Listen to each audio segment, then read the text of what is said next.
डमरू बजावे ले हमार जोगिया कि हरदम और भंगिया चबावे ले हमार जोगिया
प्रतीक बाबू की ओर से 101 रुपया भोले भंडारी से प्रार्थना। भोले भंडारी बाल भगवान के परिवार रूपी फुलवारी के अखंड बनाई, सर्व मनोकामना पूर्ण करते हुए भंडार सदा भरपूर रखें।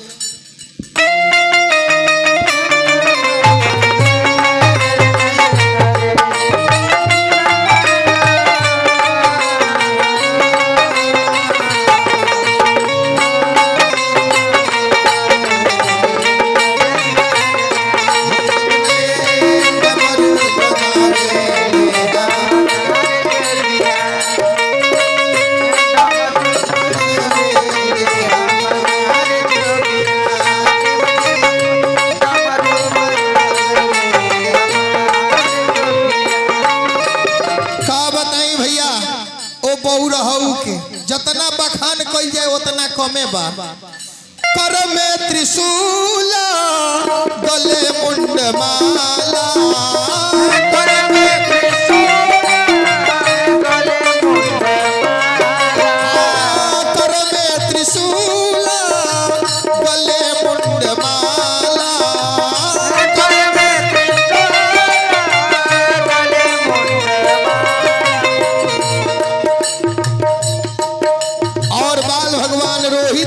ओर से 101 रुपया है भोले भंडारी के भजन में। भोले बाबा बाल भगवान के रामकृष्ण के समान यशस्वी बनावे, परिवार रूपी फुलवारी को अखंड बनावे। कभी कह रहा बा कर में त्रिशूल गले मुंड माला,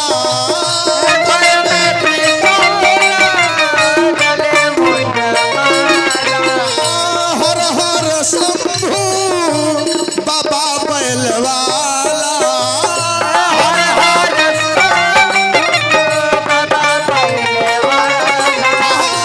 हर हर शंभू बाबा बैलवाला,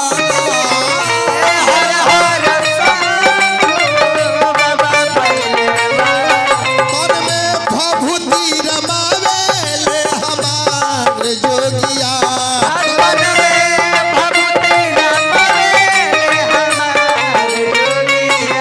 तन में भभूति रमावेले हमार जोगिया,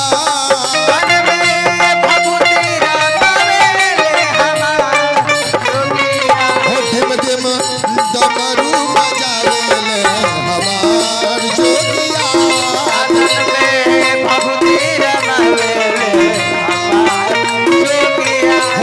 ढिम डमरू बजावेले हमार जोगिया।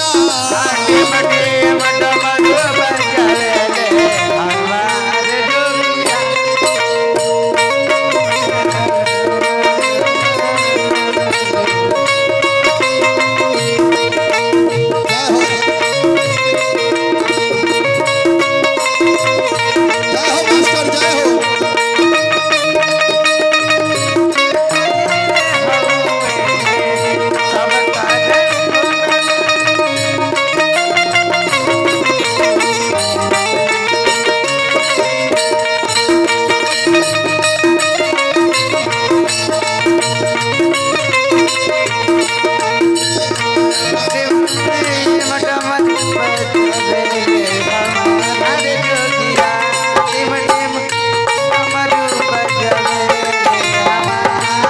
अभी कह रहा बा लास्ट अंतरा में, अवधर दानी जैसन पगला न कोई,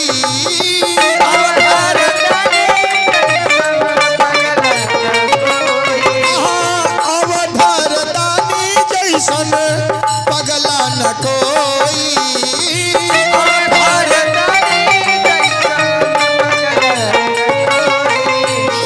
कहले ललन जैसन बाबा हमर होई,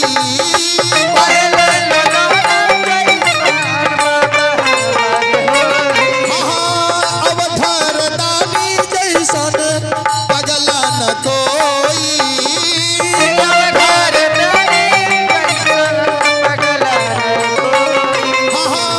कहले ललन जैसन बाबा हमर होई,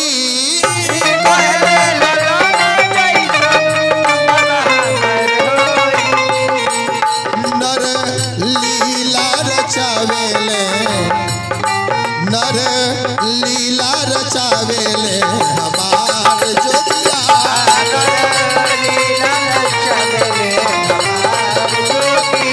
ढिम ढिम डमरू बजावेले हमार जोगिया,